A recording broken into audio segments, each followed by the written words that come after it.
तहरीक इंसाफ की खतीजा शाह को बड़ा रिलीफ मिल गया है। चेयरमैन पीटीआई गौहर खान को बानी पीटीआई इमरान खान से जेल में मुशावरत की इजाज़त मिल गई है। इस्लामाबाद हाई कोर्ट ने डिप्टी कमिश्नर का 3 MPO जारी करने का इख्तियार गैर कानूनी करार दे दिया है। पाकिस्तान में नए साल की तकरीबात पर पाबंदी आयद कर दी गई है।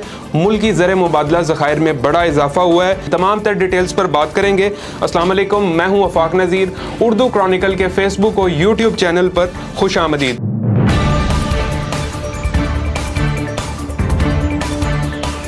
पहले बात करेंगे तहरीक इंसाफ की खातून रहनुमा खतीजा शाह को 169 के तहत मुकदमे से डिस्चार्ज कर दिया गया है। खतीजा शाह के खिलाफ 9 मई वाकयात के हवाले से कोयटा पुलिस ने मुकदमा दर्ज कर रखा था।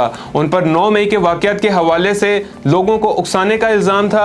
इकबाल शाह एडवोकेट ने अदालत में खतीजा शाह के हवाले से एक दरख्वास्त दायर की थी। दरख्वास्त में इस्तदा की गई थी कि पुलिस खतीजा शाह के खिलाफ सबूत पेश करे। अगर उनके खिलाफ सबूत नहीं है तो उनको 169 के तहत डिस्चार्ज किया जाए। बाद अज़ां अदालत ने सबूत ना होने पर उन्हें बरी कर दिया और उन्हें लाहौर जो है वो भिजवा दिया गया। इसके अलावा बात करते हैं जी, इस्लामाबाद हाई कोर्ट ने चेयरमैन पीटीआई गौहर खान को बानी पीटीआई इमरान खान से जेल में मुशावरत की इजाज़त दे दी है। इस्लामाबाद हाई कोर्ट के जस्टिस मियां गुल हसन औरंगजेब ने चेयरमैन पीटीआई बैरिस्टर गौहर और दीगर वकला की इमरान खान से मुलाकात और मुशावरत की दरख्वास्त पर समाअत की। एडिशनल अटॉर्नी जनरल और अडयाला जेल सुपरिटेंडेंट अदालत में पेश हुए। वकील शुएब शहीन ने कहा कि पीटीआई के 700 टिकटों की तकसीम के लिए मुशावरत दरकार है। जस्टिस मियां गुल हसन औरंगजेब का कहना था कि नए और पुराने चेयरमैन पीटीआई के दरमियान टिकटों के मामले पर मुशावरत बुनियादी हक है। एडिशनल अटॉर्नी जनरल और एडवोकेट जनरल ने दरख्वास्त के काबिल समाअत होने की मुखालिफत की। अदालत ने दरख्वास्त की मुखालिफत करने पर एडिशनल अटॉर्नी जनरल और एडवोकेट जनरल पर इजहार बरहमी किया। बाद अज़ां अदालत ने मुशावरत की इजाज़त देते हुए दरख्वास्त को निपटा दिया है।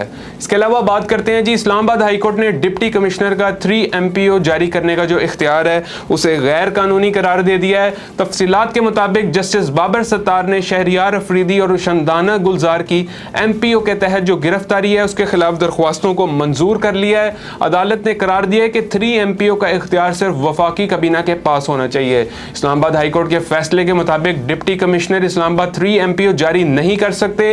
इस्लामाबाद हाई कोर्ट ने 3 MPO के 1980 के कानून के सेक्शन 18 को गैर कानूनी करार देते हुए शहरियार अफरीदी और शंदाना गुलजार की दरख्वास्त को निपटा दिया है। इसके अलावा बात करेंगे जी, पाकिस्तान में नए साल की तकरीबात पर पाबंदी आयद कर दी गई है।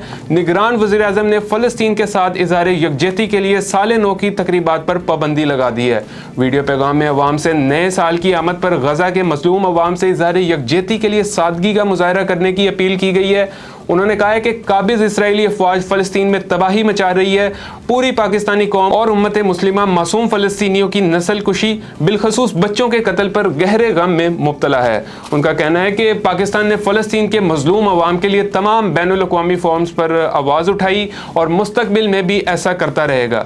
रवां साल 7 अक्टूबर से इसराइली बर्बरियत में 9000 बच्चों समेत 21,000 से ज़ायद फ़लस्तीनी शहीद हो चुके हैं। इसके अलावा बात करते हैं जी, मुल्की ज़र मुबादला ज़खायर में 85 करोड़ 20 लाख डॉलर्स का इजाफा हुआ है।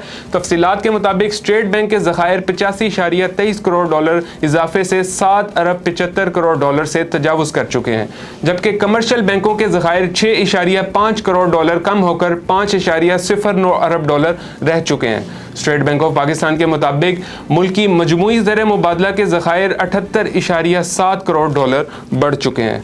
ये थी वो अभी तक की तमाम तर तफसीलात। मज़ीद अपडेटेड रहने के लिए चैनल को सब्सक्राइब कर लें। अभी तक के लिए इतना ही। अल्लाह हाफ़िज़।